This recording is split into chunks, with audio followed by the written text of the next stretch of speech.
Welcome back to the Take a Chance on You podcast, hosted by me, Alexandra Forsyth.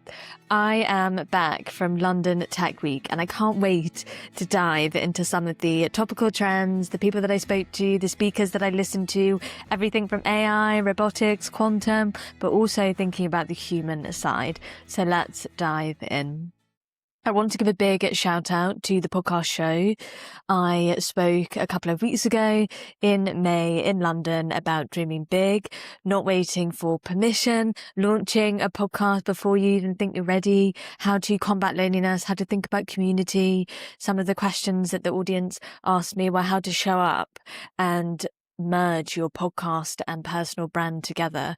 So I really spoke about thinking about yourself, your mission, your purpose, who you want to be when you're launching your podcast. The theme and the genre is one idea and a concept, and then you put it forward and you curate the guests, you record the episodes, you edit, and then you launch. But ultimately, you need to think about yourself as well and how you're coming to the table and who you want to show up as the host. If you're thinking about doing it solo, even if you're a co-host and you have somebody else on the other side, very much you have to align together, also align with the guests, the overarching theme of your podcast, and then to the listeners, making sure that you're receiving feedback, making sure that you're showing up for them, you're building that community. It takes time, it takes persistence, it takes consistency, but all in all, I think podcasting is such a fantastic industry. So get a shout out to the podcast show. Thank you so much for having me there. It was such a pleasure. And I know that I've already released the episode, the debrief of that event, but I wanted to say whilst I'm here in the studio, thank you so much. And hopefully 2027, I'll be back delivering maybe a masterclass, maybe a workshop, and getting myself immersed into the podcast industry as I am continuing to do so in 2026. So, London Tech Week. I was there day one and day two. It was really cross industry. We had the exhibitor floor where there was a robot on display. And again, there were so many different brands. HubSpot was there talking about their new venture into AI and what they're doing. Obviously, HubSpot is the creator podcast hub as well, if you didn't already know that. So I had a chat with them along the way. Deloitte was there. There was also Homewards talking about their homelessness program, and I am going to be diving a little bit more into that later on. So there are a few different stages. The AI arena, which was the main stage. You had the founders stage, the transformation stage, the deep tech stage, the ignition stage, and the EQL lounge, which I love because predominantly women and female leaders were talking about the next wave of companies coming into fruition. They also talked about the difference between hiring purely sales and wanting more longevity with clients. Building that rapport means you're looking for more of a storyteller. When you're thinking about your team, you're looking for representation. My head is rattling. And like I said, I've come back straight from London Tech Week to record because I want to get this out, the debrief, to you as well. So if I go right back to the beginning, day one of London Tech Week, the opening keynote. So Prime Minister Sir Keir Starmer, he was discussing British values, funding and investments. There was a real heavy emphasis on British startups. And again, from the VC point of view, Britain really is the hub of innovation. And although I already knew this in terms of startups, investment, AI, technology is booming in the country, there is really a heavy emphasis on becoming the hub for technology in the future, more so than now. And that's where a lot of the investment and the funding is going. So it's just really interesting to hear that, I think, but also such an emphasis on students. And again, the next generation, global talent, pace of change came up, and we are the agency. If we want to be, we can shape the future of AI. And this seemed to be a running theme through a lot of the talks, both the speakers and from people that I was talking to. We can really shape the future as we want it to be through collaboration, through partnerships. That's where the future is heading. And I don't think not just with tech, to be perfectly honest. When I was at the podcast show, collaboration, partnership, media, entertainment, the landscape, filmmaking, editing, production, music. There are so many elements to industry and cross media. We are merging together very much so.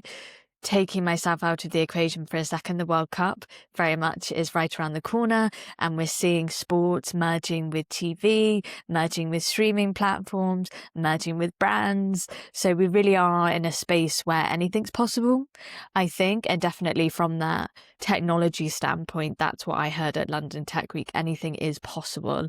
We do have to be forward facing, but also coming together. So that collaboration piece, education, training, digital literacy, data literacy, trying to combat that tooling fatigue. So when I have conversations with organizations and C-suites and leaders, often everybody's trialing Copilot or an AI specific platform. But open source, there are millions of AI tools that you can use out there, millions of just technology facing tools that you can use on the public domain. It's really about having conversations on what's the most beneficial pathway for yourself as a leader, yourself as an early creative, and for the business as a whole. So it's having conversations early, and it's having that educational piece come to the forefront early, and it's not waiting. So going back to the podcast show, when I said not waiting to launch a podcast or a platform or a business, the same can be said for technology, not waiting, having those conversations early and seeing where there's alignment going forward. So I really enjoyed that it is about funding, it is about investment, it is about protecting the startups and making sure that they have capital behind them to build their products and then launch, raise funding again. But at the same time, it is about education, and it is about training, and it is about making sure that the teams, the businesses that we currently have, that they have longevity in them as well, and they can move forward. So for a first part of day one, that was really encapsulates everything that I'm thinking about. And when I have open conversation as well, it really coming forward, the pace of change very much in focus. Going through my notes, like I said, the industry part. So you had the different stages: healthcare, biotech, technology as a whole, and finance, venture capital. So talking about those VCs, what are they looking for? It's really interesting because I think if you're a startup or an SME, a small business or a medium-sized business, to be honest, even a large enterprise now, I would say if you're wanting funding or sponsorship or partnership or collaboration, you do have to have momentum behind you, and you have to show that you are able to scale and you are able to grow at a fast pace. However, longevity, passion, heart, storytelling, building that narrative, what's your mission, what's your purpose, what's your goals, that was also spoken about from a venture capital point of view, from the VCs. It is about growth and it is about scale, but I do really want to place an emphasis, and this is something that I think about a lot. If you're leading with passion and heart, and if you're building from that standpoint from day one, that is what we'll see you through in 12 to 18 months time when it comes back around and you're wanting to pitch yourself and you're wanting to have those types of conversations, or you're wanting to collaborate with a brand partner through X, Y, and Z, and you have this roadmap in mind of how that might look like in a timeline. You really need to be able to show that you've thought about it from a passion and heart point of view, as well as monetary value, as well as ROI, so return on investment. Of course, you want to hit those KPIs, and that's where that roadmap and timeline and project management come into play. But I have always had the ethos in mind that it always comes back to the person driving all of that, the team that you build from day one, making sure that they're on board with where you're going as a business. So it's a 2 for 2. There's one side of it, which is the scale growth and moving at a fast pace. And then there's the other side of it, that storytelling, that arc, that narrative, and building that from day one as well. So I really enjoyed hearing the two parts. And I think it's important that we talk about both life cycles really when it comes to the individual, the leader, and the team and the business as a whole. I really enjoyed, and this is flipping over to day 2, so I'm going to end up going back and forth with who I listened to and what they said. But day 2, I really enjoyed listening to Alex Kendall talk about Wave and the autonomous vehicles. They've recently partnered with Uber, and you can actually join the waitlist now. So if you do go onto the Uber app, you would be able to join the waitlist. They're launching, I believe, in a couple of months' time, but the news and the press and the media is coming out now that the partnership is very much in place. I loved Alex's journey from studying his PhD at Cambridge, building the team, and then launching. And it's been about 10 years now. So it's longevity with the company that you're founding and starting. It's not quick wins. So you can go for funding and investment, I'd say 12 to 18 months in or 2 years in, a pathway you're going down. What is that legacy piece that you're wanting to leave behind? If you think about Steve Jobs and Apple, I mean, they have recently launched their Siri AI, so it's an enhanced way of asking a question, receiving a recommendation. But they even said they're not necessarily behind of the AI curve, but they're taking their time. Because another point that came out of London Tech Week, we really are at the beginning phase of AI. Same with quantum, same with robotics. A lot is taking place in the US and Silicon Valley. San Francisco is just really going for it. They dream big. I think that's why naturally I've had so many guests from the US on the podcast, and why I'm so intrigued by the transatlantic bridge and the global essence of Take a Chance on You is because there are many different pockets around the world that are thinking extremely big. They're going for it. They're trial and error. It's safe to fail. They have creative risk in mind. That's what they're going for. So they're doing what they're doing. But again, everybody is very much aware that taking a step back, we are still in the early phases of AI. And right back to my point at the beginning, that collaboration piece, that educational awareness does not go amiss, and it will not be lost if you take a little bit more time to familiarize yourself with industry news, with market trends, understanding your business, and actually what do you need to use technology for, and what place does it have inside your current and existing structure and your policies and your procedures in place. That is what will suit you best. So going back to that Apple piece, recently launching their Siri with AI, still taking their time, and they're okay with that because they don't need to rush. And for a lot of the big tech firms, they don't need to rush, and they are very open with that. But I do still think it's the same for the startups and the SMEs, even for freelancers, for solo entrepreneurs, taking your time, not rushing. I use AI for market research. I'm very open about that. I love that it can compile key data points into a report. I can then go away and dissect it. Still do a lot of my due diligence. I don't use AI for report writing. I do not use it for editing. I do believe that I still need to be that person at the forefront. But if there are certain ways that you can use it to automate, that is useful for you, because we only have X amounts of time in the day. That's all of us, and we need to be making sure that we're optimizing it fully. So a lot of things I reeled off already. I think London Tech Week, it was buzzing. There was so many conversations being had, and that's so many incredible people as well, just on the exhibitor floor. As I say, they had a robot on display.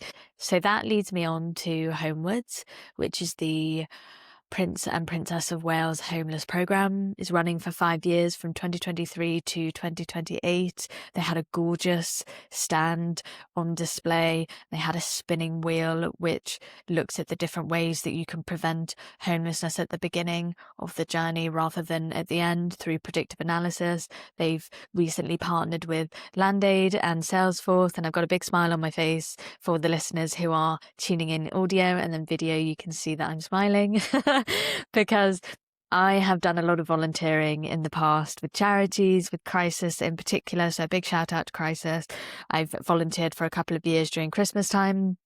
It really opened my eyes, if I'm honest, to the economy, to the world around us, to people. I think there's so much more that can be done. So I listened in on a panel discussion as well, and His Majesty, the Prince of Wales, was talking about the homeless programme. Like I said, 5 years, 2023 to 2028, recently launched the partnership with LandAid and Salesforce. And it's through that predictive analysis. So they're really wanting to bridge that gap through data. So are there any warning signs, and through data of in collaboration with banks as well. So NatWest being a prime example, are they able to spot any of the signs, have conversations with people and find solutions? I think that's the main aim of the programme, is to use predictive analysis to find strategies and ways forward, because nobody should be homeless. We should be able to help as much as we can. And as I say, when I went over to talk to the representatives from Homewards, I think they're doing astronomical things for housing, working with councils, working with the banks, working with the financial services to see how they can really help. And I think that brings me to the end of the debrief for London Tech Week, taking place in Olympia, Hammersmith at the beginning of June 2026. There were so many talks by speakers, experts, researchers, analysts on the exhibitor floor, within the different stages, the AI arena on the main stage through to EQL Lounge, spotlighting new and upcoming female founders, leaders on their way. It was such a thrilling few days, talking to people, seeing where the future's heading, a big emphasis on funding, investment, getting the startups ready. Also thinking about education and training. Universities are doing a lot for their students, but also for founders across the UK, getting involved in any way that you can. Big driver for digital and data literacy, taking it at your own pace. We really are the agency. We get to shape the future through tech, cross-media, cross-industry, all of us coming together, collaborating in any way that we can. Me, Alexandra Forsyth, talking from Take a Chance on You, and I'll speak to you very soon. Bye.